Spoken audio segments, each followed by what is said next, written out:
नमस्कार, स्वागत है आपका हमारे यूट्यूब चैनल जीके सरकारी पर। आज से हम कंप्यूटर की एमसीक्यू की सीरीज़ जो है चालू कर रहे हैं। इसमें हम जो है 25 महत्वपूर्ण प्रश्नोत्तरों पर चर्चा करेंगे। यह टेस्ट सीरीज़ यूकेपीएससी और यूके ट्रिपल एससी द्वारा जितने भी एग्ज़ाम्स कंडक्ट कराए जाते हैं उन सब के लिए बहुत ही महत्वपूर्ण साबित होगी। ठीक है। और यह पीडीएफ जो है आप हमारे व्हाट्सएप ग्रुप से ले सकते हैं और ये हम अपनी टेलीग्राम चैनल पर भी डाल देंगे, तो आप इसको वहाँ से भी देख सकते हैं। तो चर्चा करते हैं पहले प्रश्न से। पहला प्रश्न है हमारा, निम्न में से किसे अंतिम एंड यूज़र सॉफ्टवेयर के रूप में वर्णित किया जा सकता है। यहाँ पर बात हो रही है एंड यूज़र सॉफ्टवेयर। ठीक है। तो इसमें जो है पहला ऑप्शन है हमारा डॉस, DOS डॉस। दूसरा है हमारा सिस्टम सॉफ्टवेयर। तीसरा है हमारा अनुप्रयोग क्रिया, सॉरी यहाँ पर सॉफ्टवेयर होना चाहिए था, एप्लीकेशन सॉफ्टवेयर। ठीक है, कभी कभी हिंदी ट्रांसलेशन में गड़बड़ हो जाती है। और चौथा ऑप्शन है हमारा बायोस। चौथा ऑप्शन है हमारा बायोस। तो अब देखिए यहाँ पर सबसे पहले डॉस क्या है। DOS आपने पढ़ा होगा अगर कभी, तो यह disk operating system. Disk operating system इसका एग्जांपल एक है MS DOS, माइक्रोसॉफ्ट का जो डिस्क ऑपरेटिंग सिस्टम था। जैसे अभी विंडोज़ से पहले माइक्रोसॉफ्ट ने क्या है, डिस्क ऑपरेटिंग सिस्टम को प्रेजेंट किया था मार्केट में। और हमारा दूसरा ऑप्शन जो है, तो डॉस तो होगा नहीं क्योंकि डॉस एक क्या है, ऑपरेटिंग सिस्टम है, डिस्क ऑपरेटिंग सिस्टम। ठीक है। और दूसरा हमारा सिस्टम सॉफ्टवेयर। सिस्टम सॉफ्टवेयर क्या होता है? सिस्टम सॉफ्टवेयर को ऐसे समझिए जैसे जो हार्डवेयर के साथ यूज़ होते हैं। हार्डवेयर के अर्थात जैसे जो हमारा हार्डवेयर है, कंप्यूटर का हार्डवेयर हो गया, और ये एप्लीकेशन हो गया। एप्लीकेशन जैसे हमारा हो गया MS वर्ड। MS वर्ड क्या है, हमारा एक एप्लीकेशन सॉफ्टवेयर हो गया। ठीक है, एप्लीकेशन सॉफ्टवेयर का एग्जांपल है। और हार्डवेयर हो गया जैसे हमारा कोई भी CPU हो गया। CPU एक क्या है, हार्डवेयर समझ लीजिए इसे, हार्डवेयर का ही पार्ट है CPU। और बीच में जो इंटरमीडिएटरी यानी कि जो बीच में काम कर रहा है ना, इन दोनों को जो जोड़ रहा है, वो हमारा सिस्टम सॉफ्टवेयर हो गया, सिस्टम सॉफ्टवेयर। और सिस्टम सॉफ्टवेयर की बात करें, जैसे हमारा हो गया विंडोज़ की बात करते हैं। सबसे पहले विंडोज़ क्या एक ऑपरेटिंग सिस्टम है। विंडोज़ एक ऑपरेटिंग सिस्टम है, तो ये क्या एक सिस्टम सॉफ्टवेयर है। इसके अंडर में एप्लीकेशन सॉफ्टवेयर काम कर रहे हैं। जैसे विंडोज़ के अंदर ही हम क्या है, MS वर्ड को यूज़ करते हैं। और लिनक्स हो गया, जैसे दूसरा एग्जांपल हो गया हमारा क्या, लिनक्स। तीसरा हमारा एंड्रॉयड हो गया। ये क्या, ये सब क्या है, सिस्टम सॉफ्टवेयर हैं। ठीक। और तीसरा ऑप्शन है हमारा एप्लीकेशन सॉफ्टवेयर। इसको इग्नोर कीजिएगा, हिंदी में जो लिखा है। तीसरा ऑप्शन है हमारा एप्लीकेशन सॉफ्टवेयर। एप्लीकेशन सॉफ्टवेयर जैसे हमारा MS वर्ड हो गया या MS एक्सेल हो गया, माइक्रोसॉफ्ट का एक्सेल। तो ये सब क्या है, हमारे एप्लीकेशन सॉफ्टवेयर के एग्जाम्पल हैं। और चौथा ऑप्शन जो है हमारा वह है बायोस। बायोस क्या है, basic input output system. BIOS ये एक फर्मवेयर होता है। फर्मवेयर क्या होता है, अब ये बहुत डीप में कॉन्सेप्ट चले जाएंगे, बस फिर भी मैं बता दूं, फर्मवेयर एक प्रकार का सॉफ्टवेयर होता है। फर्मवेयर एक प्रकार का सॉफ्टवेयर होता है जो हार्डवेयर के साथ इनकोडेड होता है। यानी कि हार्डवेयर के अंदर जो सॉफ्टवेयर यूज़ होता है ना, वो फर्मवेयर होता है। जैसे बायोस एक प्रकार का फर्मवेयर है। बायोस एक क्या है, फर्मवेयर है जो हमारी रोम के अंदर होता है।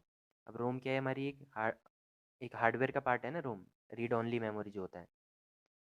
ठीक है, ये मैं बहुत अलग अलग कॉन्सेप्ट जो बता रहा हूँ इनको आप नोट करते हुए चलिएगा। जैसे बायोस हो गया, फर्मवेयर हो गया, हार्डवेयर हो गया, रोम की बात चल रही है यहाँ पर। सिस्टम सॉफ्टवेयर में मैंने लिनक्स बताया। लिनक्स क्या है, लिनक्स एक ओपन सोर्स सॉफ्टवेयर है। क्या है, ओपन सोर्स सॉफ्टवेयर। अब ओपन सोर्स सॉफ्टवेयर, चलिए छोड़िए इसको, मैं बस ओपन सोर्स में बता दूं, ये फ्रीली अवेलेबल होता है इसका सोर्स कोड। कोई भी इसको छेड़छाड़ कर सकता है, इसके साथ अपना एक अलग, इसको क्या है, एडिट करके अपना नया सॉफ्टवेयर भी बना सकता है। तो इसका आंसर जो है, निम्न में से किसे एंड यूज़र सॉफ्टवेयर के रूप में वर्णित किया जा सकता है।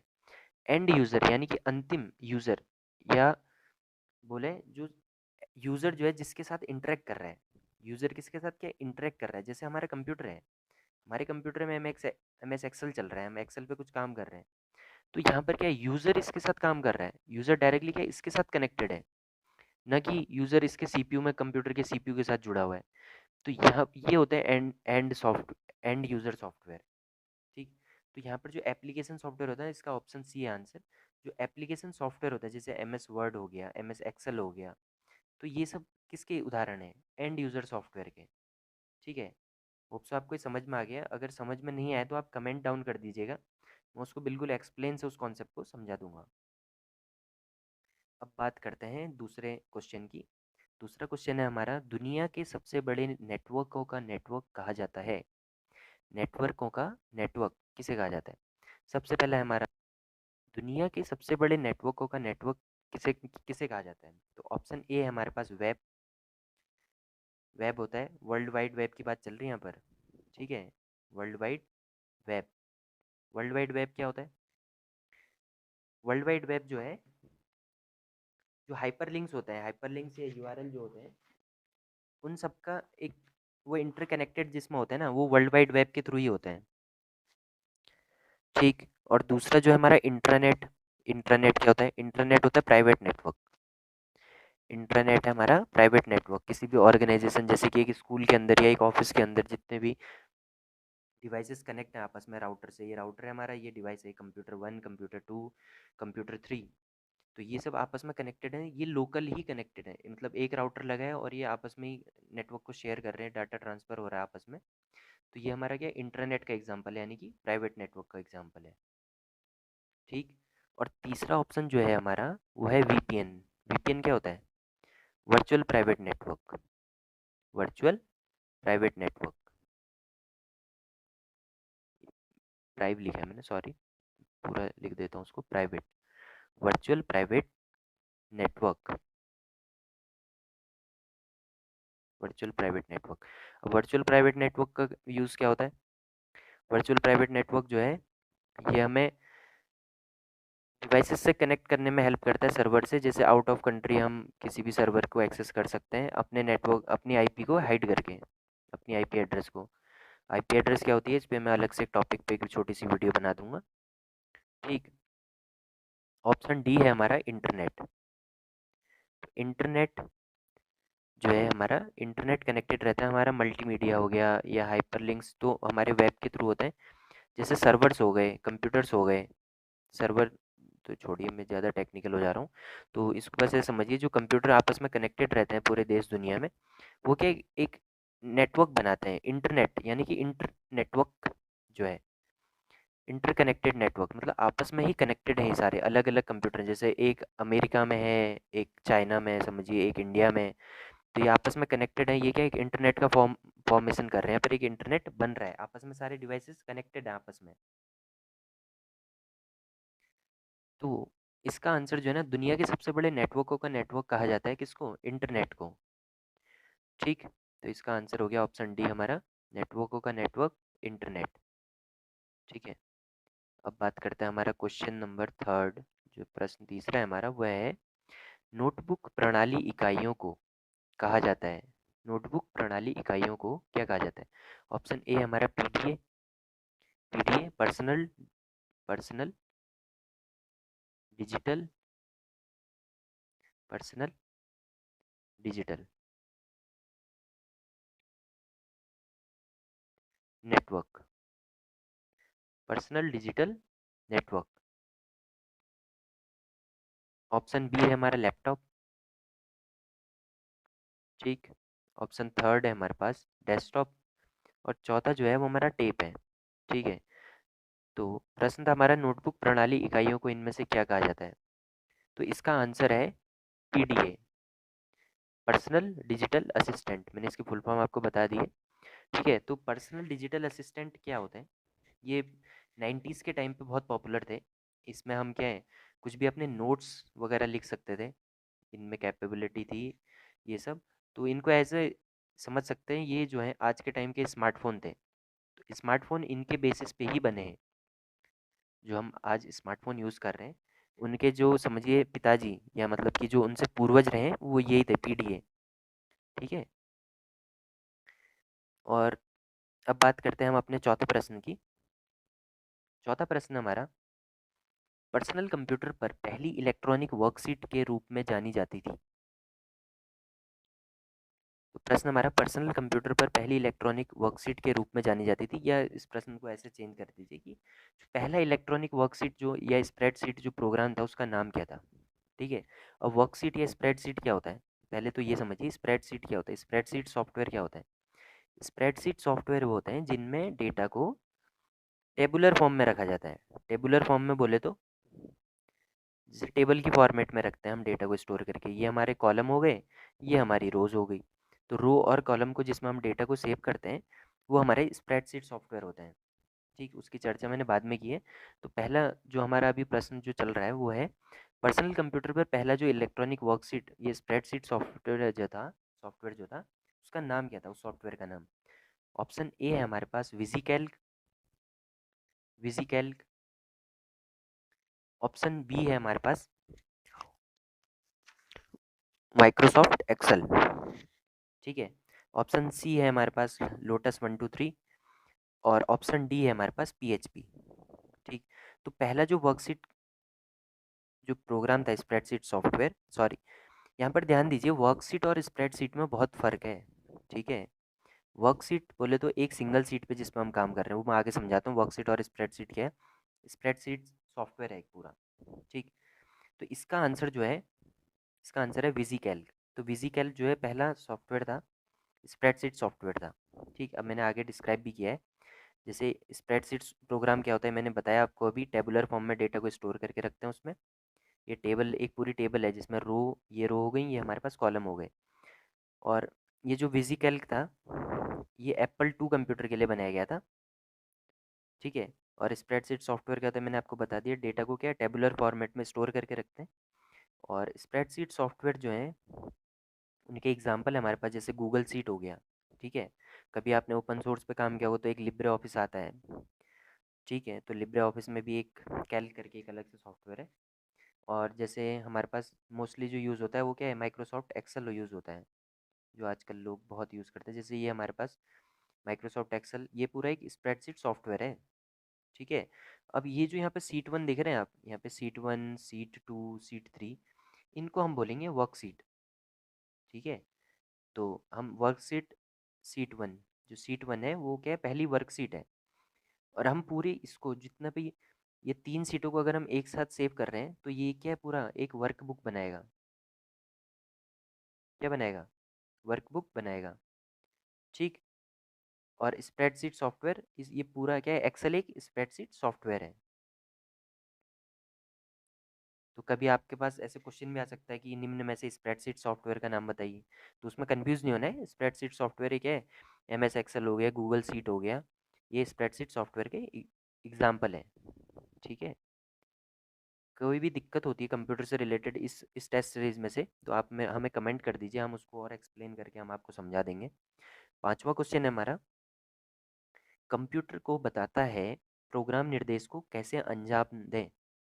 जो प्रोग्राम इंस्ट्रक्शन है, निर्देश के इंग्लिश में अगर बोलेंगे उसको तो हम इंस्ट्रक्शन बोलेंगे। इंस्ट्रक्शन, तो यहाँ पे डैश डैश है, तो इनमें से फिलअप करना है, यहाँ पर क्या आएगा, तो डैश डैश कंप्यूटर को बताता है कि प्रोग्राम निर्देश को कैसे अंजाम दें, इंस्ट्रक्शन को कैसे अंजाम देना है। तो इसका आंसर, सॉरी, इसका ऑप्शन ए है हमारे पास आईपी कंट्रोलर, ऑप्शन बी है हमारे पास मदरबोर्ड, ऑप्शन सी है हमारे पास कंट्रोल यूनिट, और ऑप्शन डी है हमारे पास एएलयू। एएलयू मतलब कि arithmetic logic unit. Arithmetic logic unit. ठीक है, तो इसका ऑप्शन जो है ना, प्रोग्राम निर्देश को कौन अंजाम देता है, प्रोग्राम निर्देश जो इंस्ट्रक्शन आते हैं उसको अंजाम देता है कंट्रोल यूनिट। कंट्रोल यूनिट जो है वो जो इंस्ट्रक्शंस आते हैं हमारे पास, जो भी यूज़र इनपुट से इंस्ट्रक्ट करता है उसको कैसे प्रोसेस करना है, वो सब कंट्रोल यूनिट मैनेज करता है। ठीक है, अब बताता हूँ आपको मैं कंट्रोल यूनिट है क्या चीज़।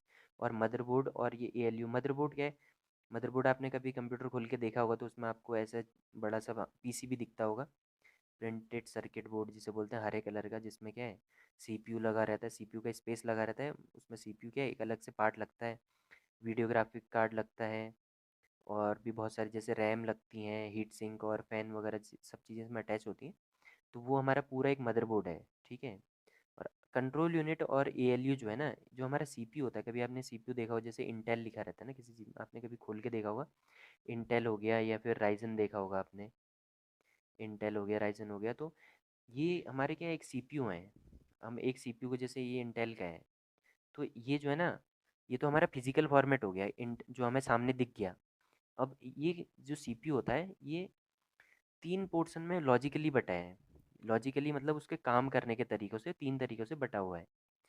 उसमें कितने हिस्से हैं, जैसे एक कंपनी होती है, इसको ऐसे समझिए, कंपनी है, उसके अंदर हर बंदा जो एम्प्लॉय है ना, उन सबका काम अलग-अलग है, ठीक है? सबका काम अलग-अलग है। जैसे गार्ड हो गया, या जो चाय नाश्ता बनाने वाले अलग हो गए, ऑफिस में हेड अलग हो गया, ऑफिस के टीम मेंबर अलग हो गए, तो सबके के अलग-अलग काम है। तो सेम वही जो हमारा सीपीयू है ना, वो लॉजिकली 3 वे में बटा हुआ है। पहला है कंट्रोल यूनिट, दूसरा है अर्थमेटिक लॉजिक यूनिट, तीसरा है हमारा मेमोरी यूनिट। कंट्रोल यूनिट का काम अभी मैंने आपको समझाया।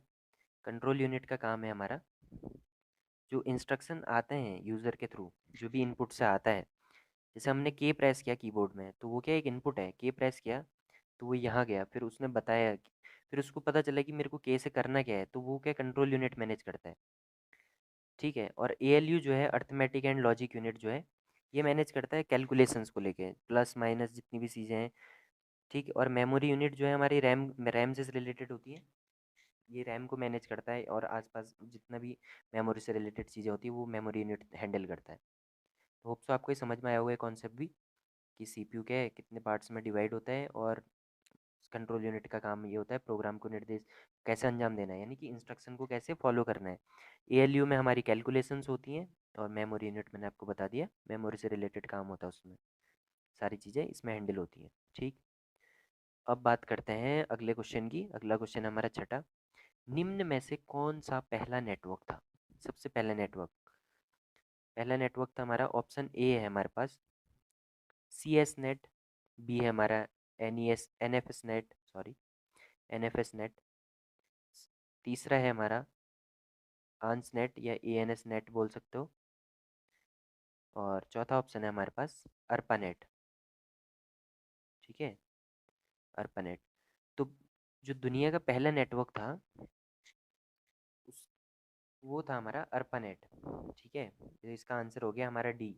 तो जो पहला नेटवर्क जो हमारा बना था पूरे दुनिया में, जब डेटा को पहली बार क्या है भेजा गया था, ट्रांसमिट पैकेट, छोड़िए उसको, वो ज़्यादा डीप हो जाएगा।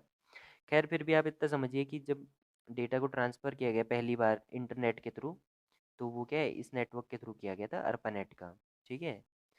और अर्पानेट का फुल फॉर्म ये है, advance research projects agency network, और इसको डेवलप भी इसी ने किया था, एडवांस रिसर्च प्रोजेक्ट एजेंसी, ठीक है। 1969 में पहली बार इसको क्या है, बनना तो 1960s में ही चालू हो गया था, और 1969 में पहली बार इसको टेस्ट किया गया था, ठीक। वीडियोस, ये जो है, ये पूरी वीडियो थोड़ी लंबी हो सकती है, तो आपसे आशा है कि आप ये पूरी वीडियो देखें। काफ़ी नॉलेज वाली चीज़ें आपको इसमें समझने को मिलेंगी, क्योंकि आजकल जो है ना, आयोग नॉर्मल क्वेश्चंस को नहीं उठा रहा है कि इससे क्या होगा, या विंडो बटन क्या होती है, नॉर्मल चीज़ों से अब वो थोड़ा उठ के डीप जाने लग गया है। तो मैं इसलिए कोशिश कर रहा हूँ कि मैं आपको और भी जितनी भी एडवांस टॉपिक उससे रिलेटेड हो रहे हैं, मैं आपको उनको साथ में समझाता हुआ चलूँ, ठीक है। अब बात करते हैं, अगला प्रश्न जो है हमारा, एक्सएमएल दस्तावेज को सहेजने के लिए कौन से फाइल फॉर्मेट का उपयोग किया जाता है? जो एक्सएमएल फाइल है, एक्सटेंड एक मिनट, जो एक्सएमएल है, पहले हम इसको बात कर लेते हैं, इसका फुल फॉर्म अभी जानते हैं। तो जो एक्सएमएल की जो फाइल है ना, एक्सएमएल फाइल को हम कैसे स्टोर करके रखते हैं, किस फाइल फॉर्मेट में? फाइल फॉर्मेट क्या होता है, सबसे पहले इसे समझते हैं। सबसे पहले बात करते हैं फाइल फॉर्मेट होता क्या है। फाइल फॉर्मेट, जब हम जैसे किसी भी एक पीडीएफ फाइल, जैसे हम बोलते हैं ना कि मेरे को पीडीएफ फाइल भेज दे, तो वो क्या है, डॉट पीडीएफ है, तो उस फाइल का एक्सटेंशन है, वो एक फाइल का फॉर्मेट है डॉट पीडीएफ, या डॉट डॉक फाइल, जैसे हम बोलते हैं डॉक फाइल दे दे भाई, या डॉक्स फाइल, ठीक है, अलग अलग हैं। और एक्सेल में एक होता है एक्सेल एसएक्स होता है, और एक बहुत सारी सीएसवी फाइलें हैं। तो ये सब क्या फाइल्स के फॉर्मेट है, जैसे फ़ोटो के लिए होता है dot JPG, dot PNG file होती हैं, डॉट जेपैग होती हैं, ठीक। तो XML फाइल को सहेजने के लिए जो है कौन सा फाइल फॉर्मेट का यूज़ किया जाता है? तो इस पहला ऑप्शन है हमारे पास डॉट एक्सएम एक्सेल। ठीक है, तो पहला ऑप्शन है हमारे पास डॉट एक्सएम एक्सेल, और दूसरा ऑप्शन है हमारे पास डॉट एक्सएमएल, और तीसरा है हमारे पास dot XML dot DOC, dot doc बोलेंगे, या ऑप्शन डी है हमारे पास डॉट XMLS। ठीक है, तो इसका ऑप्शन जो है ना, XML फाइल को जब हम सेव करते हैं तो उसका फाइल फॉर्मेट होता है डॉट XML, तो ऑप्शन बी हमारा करेक्ट है। अब XML एक क्या है, मार्कअप लैंग्वेज है, एक क्या है, मार्कअप लैंग्वेज है।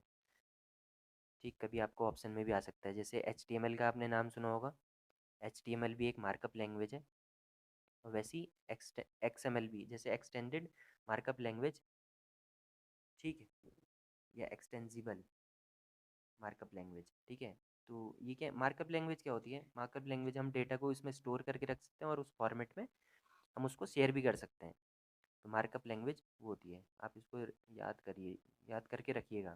ठीक है, मार्कअप लैंग्वेज क्या होती है, और इसके एग्जांपल जैसे एक XML हो गया और दूसरा हो गया हमारा HTML। ठीक, अब बात करते हैं हम अगले प्रश्न की। अगला प्रश्न है हमारा, इनमें से कौन सी स्क्रिप्टिंग लैंग्वेज है या स्क्रिप्टिंग भाषा है? स्क्रिप्ट, सबसे पहले हम समझते हैं स्क्रिप्ट, स्क्रिप्ट। ठीक, ऑप्शन ए हमारा C++, ऑप्शन बी है हमारा सी, और ऑप्शन सी है हमारा पर्ल, और ऑप्शन डी है हमारा फोर्ट्रान। ठीक है, तो अब इनमें से हमने हमसे पूछा गया है कि कौन सी जो है स्क्रिप्टिंग लैंग्वेज है। अब समझते हैं स्क्रिप्टिंग लैंग्वेज होती है। स्क्रिप्टिंग लैंग्वेज होती है, हम किसी भी काम को जो है, रिपीटेटिव काम को करने के लिए हम एक स्क्रिप्ट बना लेते हैं। जैसे ऑटोमेशन का नाम आपने सुना होगा, किसी भी चीज़ को ऑटोमेट करना है, यानी कि हम कुछ काम कर रहे हैं। ठीक है, जैसे हमने कोई फाइल डाउनलोड करनी है इंटरनेट से, हम एक फाइल को लगातार डाउनलोड कर रहे हैं, तो अब हमें क्या मैनुअली करना पड़ेगा उसको, क्या है, बार बार उसमें बटन दबाना पड़ेगा, download download download download, button दबाते रहेंगे तब तक वो फाइल डाउनलोड होती रहेगी।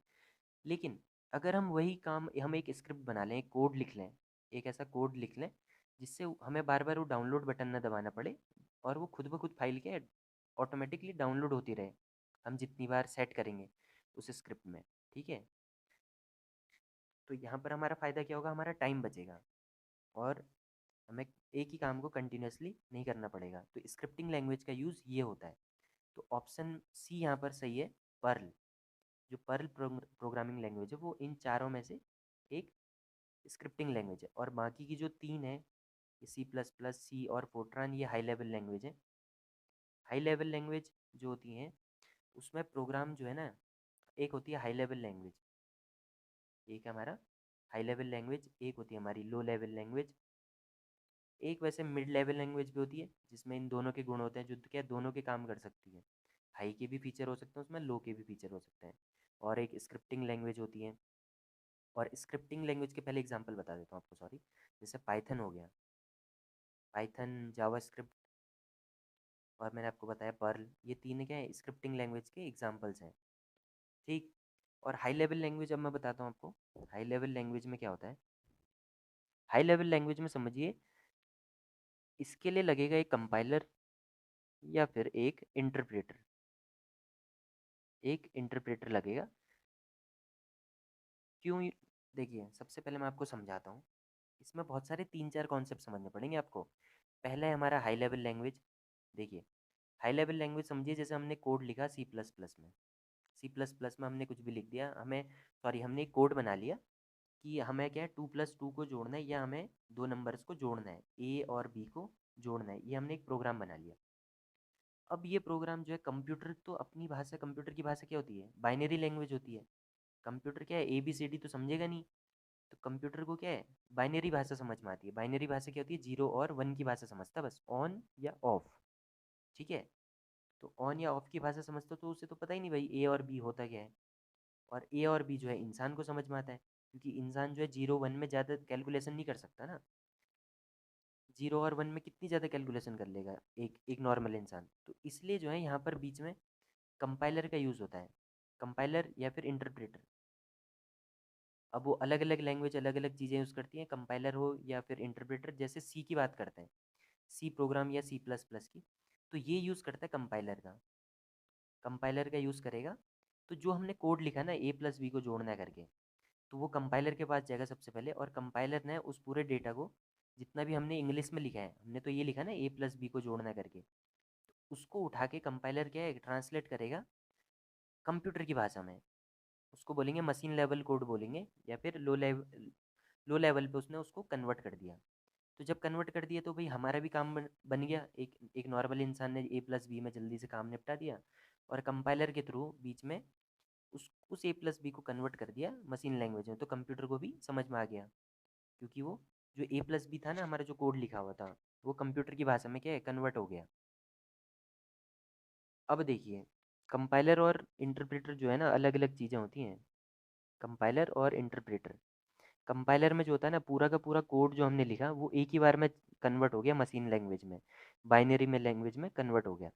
लेकिन इंटरप्रेटर जो होता है ना, इंटरप्रेटर में क्या होता है, इसमें लाइन बाय लाइन एक एक लाइन को कन्वर्ट करता हुआ जाएगा इंटरप्रेटर। पहले एक लाइन का कोड उठाया, फिर उसको कन्वर्ट करा मशीन लैंग्वेज में, फिर दूसरी लाइन को उठाया, फिर उस लैंग्वेज, सॉरी, उस कोड को कन्वर्ट कर दिया मशीन लैंग्वेज में। तो इंटरप्रेटर क्या है, एक एक करके करता है, और जबकि कंपाइलर क्या है, पूरे कोड को एक ही साथ उठाएगा, भाई जितना बड़ा लिखा है उसको कन्वर्ट करेगा, और कंपाइलर, सॉरी, मतलब पूरे को कन्वर्ट कर देगा मशीन लैंग्वेज में। ठीक है, अब हम बात करते हैं, अब हम थे हाई लेवल और लो लैंग्वेज में। लो लेवल लैंग्वेज में, हाई लेवल लैंग्वेज होती है सी प्लस प्लस, सी, फोर्ट्रन। हाई लेवल लैंग्वेज होती है जिसको हम क्या है, इंग्लिश में लिखते हैं। इंग्लिश में लिखते हैं मतलब कि जैसे हम एक इंसान जिसमें आसानी से समझ सकता है उस भाषा में लिखते हैं हम उसको। हम जैसे A plus B is equal to, हमने ऐसे लिख दिया सी, अब हमने ए की वैल्यू दे दी से 2, और बी की वैल्यू भी हमने दे दी 3। अब इसको अब कम प्रोग्राम दे दिया कि भाई सी को कैलकुलेट कर ले तू खुद ही। ठीक है, ए प्लस बी को जोड़ दिया हमने, फार्मूला लगा दिया, तो सी खुद ब खुद प्रोग्राम क्या है, कन्वर्ट कर देगा। अब सबसे पहले इस पूरे कोड को क्या है, मशीन की भाषा में कन्वर्ट करना पड़ेगा, ताकि कंप्यूटर को समझ में आए कि करना क्या है करके। तो ये होगी हमारी हाई लेवल लैंग्वेज, जिसमें कोड हम क्या है, एक नॉर्मल एक ह्यूमन को समझने वाली भाषा में लिखते हैं, जैसे इंग्लिश में हमने लिखा। अब मशीन लैंग्वेज और जो लो लेवल लैंग्वेज होती है, लो लेवल लैंग्वेज जैसे असेंबली हो गई, एक असेंबली जो है ना, वो लो लेवल लैंग्वेज का एग्जांपल है। तो इसमें क्या है, इसमें हम सीधे कंप्यूटर की भाषा में कोड लिखते हैं। मशीन लेवल, जो मशीन का कोड जिसको कंप्यूटर को डायरेक्ट समझ में आ जाए, उसमें उसमें क्या कंपाइलर या फिर इंटरप्रेटर की नीड नहीं है यहाँ पर। वो क्या है, वो डायरेक्ट रन हो जाएगा, और वो सीधे क्या है, कंप्यूटर उस भाषा को समझ जाएगा। तो हाई लेवल और लो लैंग्वेज में मैंने आपको फ़र्क बता दिया, हाई लेवल लैंग्वेज और लो लेवल लैंग्वेज में। ठीक है, अब बात करते हैं अगले प्रश्न की। अगला प्रश्न हमारा 8वां, इंसर्ट कैप्शन विकल्प एमएस वर्ड में किस टैब में उपलब्ध है। जो इंसर्ट कैप्शन विकल्प है, जो इंसर्ट कैप्शन का ऑप्शन है, वो एमएस वर्ड में जो है किस टैब में वो अवेलेबल होता है। तो ऑप्शन ए हमारा टेबल, ऑप्शन बी हमारा फॉर्मेट, ऑप्शन सी हमारा रेफरेंसेस, ऑप्शन डी हमारा इंसर्ट। तो इंसर्ट कैप्शन जो होता है ना, इंसर्ट कैप्शन फीचर, जिसमें हम कुछ भी, जैसे एक फ़ोटो हमने लिख रखी है, अब हमें उसके नीचे लिखना है जैसे फिगर 1। फिगर 1 का ये कैप्शन होता है ना, उस फोटो का कैप्शन है, ताकि यूज़र को आसानी से समझ में आ जाए कि भाई वो फ़ोटो किससे रिलेटेड है, या उस फोटो का नंबर क्या है। तो जो इंसर्ट कैप्शन जो ऑप्शन होता है, वो ऑप्शन अवेलेबल होता है हमारा रेफरेंसेस टैब के अंदर। ठीक है, देखिए अब इस यहाँ से जल्दी समझ में आ जाएगा आपको। ये हमारा होम टैब है, ये इंसर्ट टैब है, ये पेज लेआउट टैब है, ये रेफरेंसेस टैब है। अब रेफरेंसेस टैब के अंदर आप देख सकते हो, ये है हमारा इंसर्ट कैप्शन का ऑप्शन। तो इंसर्ट कैप्शन पे जब क्लिक करेंगे तो देखिए जैसे ही फिगर 1 आ गया, और सेम वही इसके बगल में इंसर्ट साइटेशन का भी ऑप्शन है। तो ये दोनों अलग अलग चीज़ें हैं, ठीक है वैसे। ठीक, अब बात करते हैं अगले प्रश्न की। एमएस पावर पॉइंट में स्लाइड शो के दौरान वीडियो और अन्य मीडिया को नियंत्रित करने के संदर्भ में अगले बुकमार्क पर जाने के लिए कीबोर्ड शॉर्टकट क्या है। जैसे हमने कोई बुकमार्क बना रखा है, पावर पॉइंट के अंदर एक स्लाइड चल रही है, हमारे क्या एक स्लाइड शो चल रहा है, प्ले हो रहा है। अब हमें क्या है, दूसरी स्लाइड पे जंप करना है, तो उसके लिए शॉर्टकट की कौन सी होती है। ऑप्शन ए हमारा ऑल्ट और एंटर, ऑप्शन बी हमारा alt plus end, option C हमारा control plus enter, option D है हमारा कंट्रोल प्लस एंड।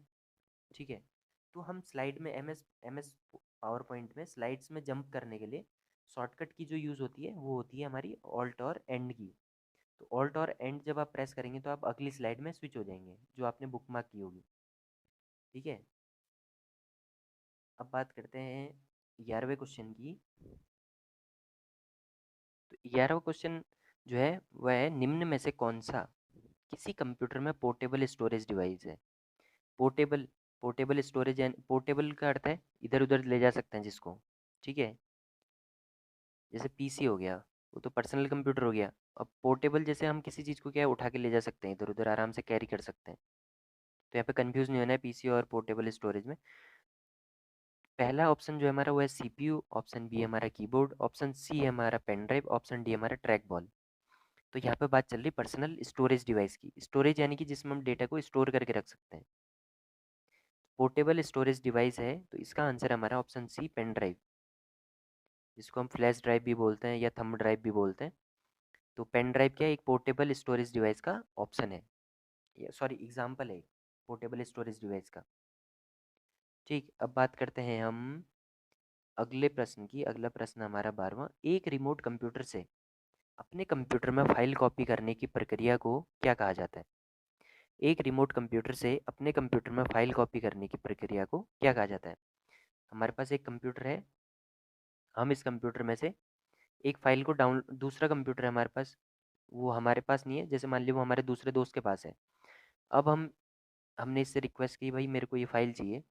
अब वो फाइल हम क्या वहाँ से क्या करते हैं, तो उसको क्या बोलेंगे उस प्रोसेस को। Option A downloading, option B sharing, option C transferring, या ऑप्शन डी अपलोडिंग।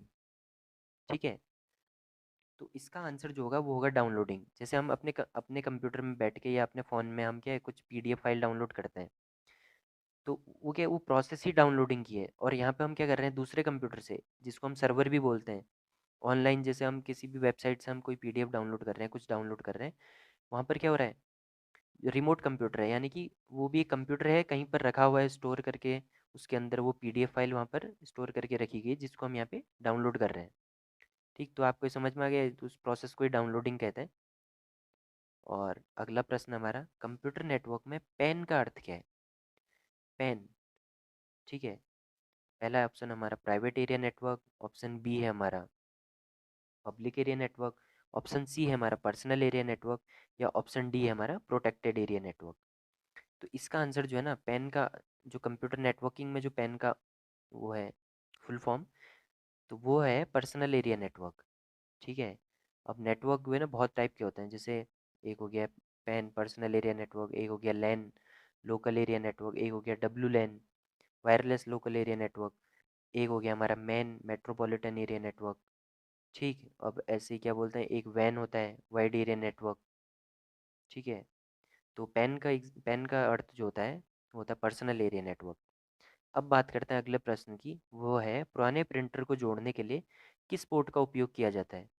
जो पुराने टाइम पे ना एक प्रिंटर होते थे बड़े वाले, या आपने चलो आपको वो पता होगा जिसमें बड़ी बड़ी मशीन देखी आपने, जिसमें फ़ोटो कॉपी कराते हैं हम, जिसमें हम 2 रुपये 1.5 रुपये की एक फ़ोटो कॉपी कराते थे, वो बहुत बड़ी सी मशीन ऐसे डब्बे सी लगती थी बहुत बड़ी। तो उसको समझ लीजिए, उसका एग्जाम्पल समझ लीजिए। तो पुराने प्रिंटर को जोड़ने के लिए किस पोर्ट का उपयोग किया जाता है। तो ऑप्शन ए है सीरियल पोर्ट, ऑप्शन बी है हमारा पैरेलल पोर्ट, ऑप्शन सी है हमारा इंटरफेस पोर्ट, या ऑप्शन डी हमारा लाइन इन पोर्ट। तो इसका जो आंसर है वो है पैरेलल पोर्ट। ठीक है, जो पुराने कंप्यूटर होते थे, अब पैरेलल पोर्ट जो है इसको ऐसे समझ लीजिए फोटो से। ठीक है, ये बहुत ही बड़ा पोर्ट का साइज था, आपने कभी देखा ना हो, लेकिन पहले एक टाइम पे लैपटॉप में भी आता था। ठीक है, फिर उसके बाद जो है प्रिंटर में आने लग गया, धीरे धीरे जब टेक्नोलॉजी बढ़ती गई, आज के टाइम पे ये इसको रिप्लेस कर दिया हमारे यूएसबी ने। आज के टाइम पे आप कुछ भी ऐसे पोर्ट वोर्ट ज़्यादा दिखते ही नहीं है नए नए लैपटॉप्स या कंप्यूटर्स में। ठीक है, तो ये एक पैरेलल पोर्ट है। देखिए आप इसमें इसमें कितने सारे जो है हमारे पिन है, देखिए गिन भी सकते हैं, 3 6, क्योंकि यहाँ 3 6 3 9 3 12 13, तो 13 तो ऊपर ही ऊपर है, तो लगाइए कितना बड़ा पोर्ट होगा ये। ठीक है, अब बात करते हैं हमारा अगला प्रश्न जो है, क्रिप्टोग्राफी का मुख्य लक्ष्य क्या है। तो जो मेन यूज़ है ना क्रिप्टोग्राफी का, हम यूज़ क्या है क्रिप्टोग्राफी। तो पहला ऑप्शन है हमारे पास कोड को तोड़ना, ऑप्शन बी है हमारा जानकारी को छुपाना, ऑप्शन सी है हमारा जटिल पासवर्ड बनाना, ऑप्शन डी है हमारा इंटरनेट स्पीड को बढ़ाना। तो क्रिप्टोग्राफी जो है ना, क्रिप्टोग्राफी का मेन यूज़ है जानकारी को छुपाना। अब जानकारी को छुपाना जैसे कि हम कुछ भी डाटा शेयर कर रहे हैं, हम किसी को फाइल भेज रहे हैं या कुछ भी कर रहे हैं इंटरनेट पे या कहीं पर भी, तो हम नहीं चाहते कि बीच में वो डेटा को कोई देख ले या किसी कोई आराम से उसको क्या है डाउनलोड करके खुद ब खुद देखने लग जाए। तो जैसे हमने ए से बी को हमने कुछ डेटा भेजा है, तो हम उस डेटा को क्या इनक्रिप्ट करके रखेंगे, या क्रिप्टोग्राफी के एल्गोरिदम होते हैं उनसे क्या है उस डेटा को हम ऐसे शेयर करेंगे ताकि कोई भी बंदा जो है बीच में से आके उस डेटा को देख के क्या है डाउनलोड ना करने लग जाए, उसको देख ना ले हमारी जितनी भी हम पर्सनल इन्फॉर्मेशन को शेयर कर रहे हैं। तो जो क्रिप्टोग्राफी का मेन यूज़ होता है वो होता है जानकारी को छुपाने का, उसका मेन लक्ष्य जो है। ठीक। अब बात करते हैं अगले प्रश्न की, जो है भीम ऐप में वीपीए की क्या उपयोगिता है। तो वीपीए जो है, वीपीए सबसे पहले समझिए वीपीए होता क्या है। Virtual private address. जैसे हमारे पास ईमेल होती है ना, जैसे ईमेल क्या है एक यूनिक है। जैसे मेरे कुछ भी मान लिया एक ईमेल है हमारी, वो क्या है पूरी दुनिया में एक यूनिक है, वो और किसी के पास नहीं हो सकती वो सेम नाम से। ठीक है। तो सेम वो से वैसे ही वीपीए होता है, वर्चुअल प्राइवेट एड्रेस कहते हैं इसको। या आपने यूपीआई आईडी भी देखी होगी, यूपीआई आईडी भी सेम वही है। दोनों का यूज़ ट्रांजैक्शंस के लिए होता है, वीपीए और यूपीआई आईडी के लिए। तो इसका ऑप्शन एक हमारा वीपीए सत्यापन के लिए प्रयुक्त होता है। ऑप्शन बी हमारा वीपीए कूट लेखन के लिए प्रयुक्त होता है। ऑप्शन सी हमारा वीपीए भुगतान के स्थानांतरण के लिए प्रयुक्त होता है। या ऑप्शन डी हमारा वीपीए विकोडन के लिए प्रयुक्त होता है। तो वीपीए जो है वर्चुअल प्राइवेट एड्रेस, जैसे आप कभी आपने अपना वीपीए भी दिया होगा, जैसे 123 या कुछ भी आपका नंबर होता है @YBL या एक्सिस या एसबीआई का जो भी होता है, ठीक है, @SBI। और वैसे ही सेम नंबर में भी होता है। ठीक है। तो वीपीए का जो यूज़ है वो होता है भुगतान के लिए, ट्रांजैक्शन के लिए यूज़ होता है वीपीए का, जो भीम ऐप है। ठीक है। और भीम ऐप जो है 30 दिसंबर 2016 को लॉन्च हुआ था। एनपीसीआई द्वारा डेवलप्ड है, national payments corporation corporation of India. तो एनपीसीआई ने जो 30 दिसंबर ने इसको डेवलप किया है भीम ऐप को, 30 दिसंबर 2016। हम सब यूज़ करते हैं यूपीआई को, तो भीम ऐप आपने देखा ही होगा, नाम सुना होगा। 30 दिसंबर 2016 को एनपीसीआई द्वारा इसको डेवलप किया गया है। बात करते हैं अगले प्रश्न की। निम्न में से कौन सा चार्ट पाई चार्ट के समान होता है। पाई चार्ट आपने देखा होगा, जैसे ऐसे करके बनता है ना, ये पाई। जैसे एप्पल पाई होती है ना, खाने वाली चीज़ जो होती है हमारी पेस्ट्री टाइप में होती है एप्पल पाई। तो आपने एक्सेल में पाई चार्ट देखा होगा वैसे नॉर्मली। तो इसमें हमारा प्रश्न है कि कौन सा चार्ट जो है पाई चार्ट के समान है। तो ऑप्शन ए हमारा डोनट चार्ट, ऑप्शन बी हमारा लाइन चार्ट, ऑप्शन सी हमारा सरफेस चार्ट, या ऑप्शन डी हमारा एरिया चार्ट। ठीक है। तो पाई चार्ट के जो सेम सेम लगता है ना, वो है डोनट चार्ट। अब बात करते हैं, देखिए फोटो से समझिएगा, ये हमारा डोनट चार्ट। अब डोनट चार्ट इसके बीच में क्या है गैप है, दिख रहा है आपको एक गोला सा। तो ये हमारा क्या है ये हमारा हो गया डोनट चार्ट। ठीक है। अब डोनट आपने कभी देखा होगा, ये ऐसे पेस्ट्री टाइप में होता है खाने का, तो उससे उसका नाम भी रखा हुआ है। बीच में अगर गैप है तो वो क्या है डोनट चार्ट है, और अगर बीच में गैप नहीं है तो वो क्या है हमारा पाई चार्ट है। तो होप सो आपको समझ में आया होगा पाई चार्ट और डोनट चार्ट। तो दोनों दिखने में सेम सेम ही है, बस डोनट चार्ट में क्या है बीच में गैप है। अब बात करते हैं हम अगले प्रश्न की।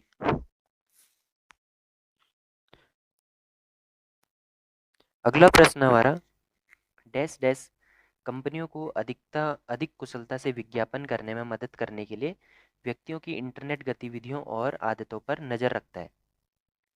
ठीक है।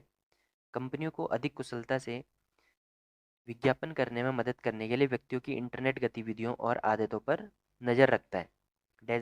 तो अब हमें देखना है कि कमांड्स। ऑप्शन बी हमारा एडवेयर, ऑप्शन सी हमारा फ्रेम्स, ऑप्शन डी हमारा मेल्स। तो इनमें से जो ऑप्शन है वो हमारा एडवेयर है। एडवेयर जो होता है वो सॉफ्टवेयर के साथ जैसे आपने कभी फ़ोन में कोई भी ऐप यूज़ किया होगा, तो उनमें क्या एक पॉपअप से आ जाते हैं अचानक से कि आप ये ऐप इंस्टॉल करो, ये चीज़ें करो। तो वो एक प्रकार का एडवेयर ही है। अब इनसे क्या है कंपनीज हमारे जो इंटरनेट जो भी हम यूज़ कर रहे हैं, हमारे जो है हिस्ट्री या जितनी भी जो जो चीज़ें हम गूगल पे सर्च कर रहे हैं ना, वो सब चीज़ों को ट्रैक रखते हैं। जैसे आपने कभी देखा हो गूगल पे आपने सर्च किया जूते के बारे में या कुछ चप्पल जूता कपड़ा कुछ भी, तो थोड़ी देर बाद आपको दिख जाएगा कोई किसी भी जो हमारे ऑनलाइन ई कॉमर्स वेबसाइट होती हैं, वहाँ पर आपको क्या उनके ऐड दिखने लग जाएंगे, आपको अपने सर्च में ही ऐड दिखने लग जाएंगे उन्हीं कपड़ों के या जूतों के। तो जो एडवेयर होते हैं उनकी मदद से जो है कंपनियाँ क्या है विज्ञापन को और अच्छा करने के लिए, ताकि लोगों को समझ सकें, उसके लिए हम एडवेयर का यूज़ करते हैं कंपनियाँ। ठीक है, अब बात है हमारा अगला प्रश्न, वो डैश डैश माइक्रो नियंत्रक में हार्ड कोडित होता है। माइक्रो कंट्रोलर, माइक्रो कंट्रोलर में हार्ड कोडेड होता है। अब ऑप्शन ए है हमारा सिस्टम लोडर, ऑप्शन बी हमारा bootstrap loader, option C हमारा bootstrap theme V2, option D है हमारा बूट स्ट्रैप थीम V5। ठीक, तो इसका ऑप्शन है हमारा बूट स्ट्रैप लोडर। तो बूट स्ट्रैप लोडर जो है ना माइक्रो कंट्रोलर में हार्ड कोडेड होता है। ठीक, अब बूट स्ट्रैप लोडर का बस काम अभी इतना समझ लीजिए, कंप्यूटर की जो बूटिंग की प्रोसेस होती है, जब कंप्यूटर चालू होता है, हम कंप्यूटर को ऑन करते हैं, तो उस वक्त इसका बहुत इंपॉर्टेंट रोल होता है बूट स्ट्रैप लोडर का। ठीक है, मैं इस पर डीप पे जाऊँगा तो बहुत लंबा खिंच जाएगा वीडियो, मैं इसको किसी और वीडियो में आपको समझा दूंगा कंप्यूटर की ऑन होने की प्रोसेस क्या होती है। ठीक, अब बात करते हैं अगले प्रश्न की। डैश डैश अस्थायी आधार पर प्रोग्राम या डेटा को स्टोर करने के लिए प्रयुक्त भौतिक उपकरणों को संदर्भित करता है। अब इनमें से क्या है, डेटा प्रोग्राम हो गया, option B data, option C RAM, option D hard disk. तो इन चारों में से कौन सी ऐसी चीज़ है जिसमें हम डेटा को क्या है स्टोर करके रखते हैं अस्थायी आधार पर, यानी कि टेम्पररी बेस पर हम किसी डेटा को स्टोर करके रखते हैं, यानी कि कुछ समय के लिए।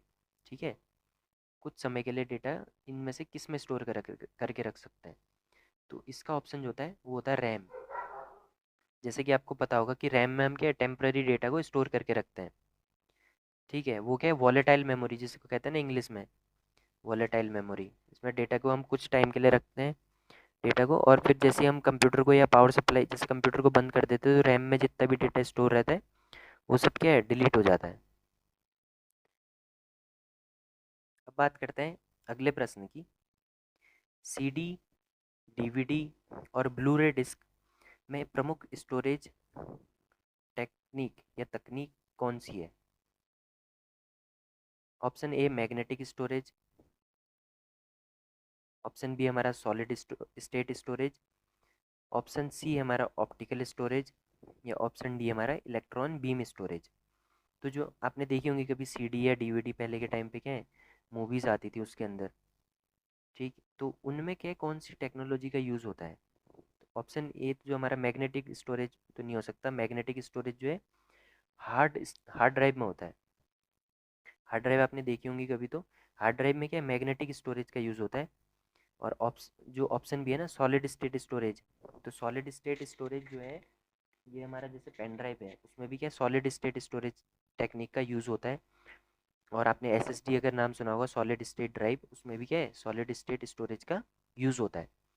ऑप्शन सी जो है हमारा ऑप्टिकल स्टोरेज, ऑप्टिकल स्टोरेज ये ऑप्शन सही है हमारा। ऑप्टिकल स्टोरेज जो टेक्निक है वो यूज़ होती है इसमें सीडी डीवीडी और ब्लूरे डिस्क में जो है डेटा को स्टोर करने के लिए। ठीक है, अब बात करते हैं अगले प्रश्न की। किसी फाइल को प्रिंट करने का शॉर्टकट कुंजी समायोजन क्या है। किसी भी फाइल को अगर हमें प्रिंट करना है जैसे ब्राउज़र में से या एमएस वर्ड में से, तो उसको प्रिंट आउट करने के लिए शॉर्टकट की कौन सी होती है। तो ऑप्शन ए हमारा कंट्रोल सी, ऑप्शन बी हमारा कंट्रोल वी, ऑप्शन सी हमारा कंट्रोल पी, या ऑप्शन डी हमारा कंट्रोल एन। तो इसका आंसर जो है कंट्रोल पी, ऑप्शन सी हमारा ऑप्शन सही है। कंट्रोल पी की हेल्प से हम क्या उसको प्रिंट आउट करते हैं किसी भी फाइल को। कंट्रोल सी से कॉपी होता है, कंट्रोल वी से पेस्ट होता है, कंट्रोल पी से प्रिंट आउट, और कंट्रोल एन से न्यू टैब। कंट्रोल एन से क्या है नया टैब ओपन हो जाता है, या नई फाइल जैसे एम एस वर्ड में करेंगे कंट्रोल एन, तो क्या एक नया डॉक फाइल आपको ब्लैंक डॉक फाइल ओपन होके शुरू हो जाएगा, उसमें आप उसमें काम कर सकते हो। ब्राउज़र में कंट्रोल एन करोगे तो क्या एक नया जो है विंडो ओपन हो जाएगा। और अगला प्रश्न जो हमारा, एक प्रिंटर डॉक्यूमेंट की डैश डैश बनाता है क्या।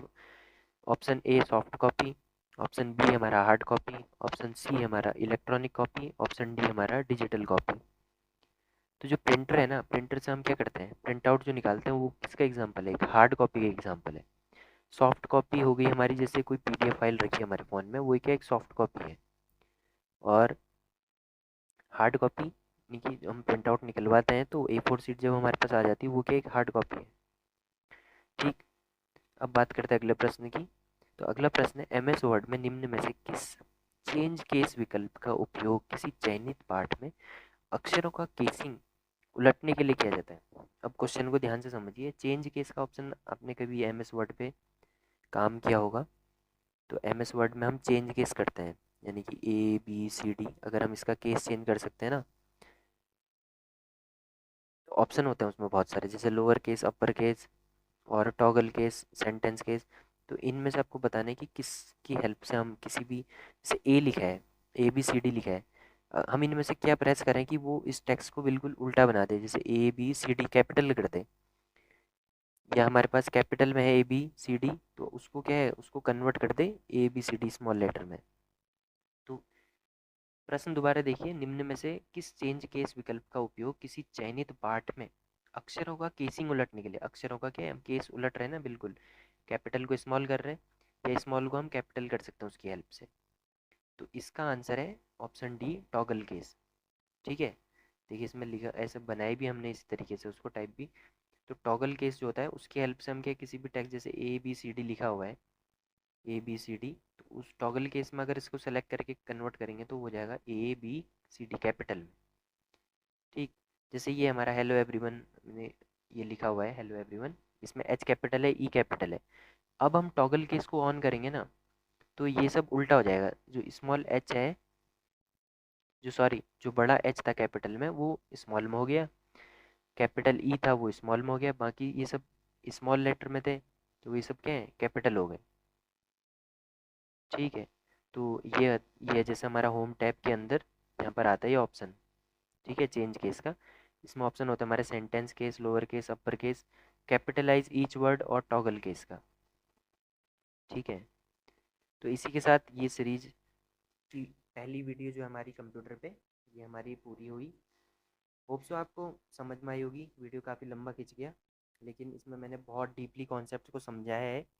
कुछ भी आपकी क्वेरी होती है तो आप हमें कमेंट डाउन कर सकते हैं। आपका कुछ भी सवाल हो या जिस पे आप अगली वीडियो चाहते हो तो आप कमेंट डाउन कर दीजिए, हम उस पर नई वीडियो बना देंगे। बाकी इसकी PDF आपको हमारी व्हाट्सएप ग्रुप पे मिल जाएगा, और टेलीग्राम पे वरना आप GK सरकारी सर्च कीजिएगा। ठीक है, वहाँ पर हम इसको फ्री में प्रोवाइड कर देते हैं। ओके ठीक है, वीडियो यहीं पे ख़त्म करते हैं।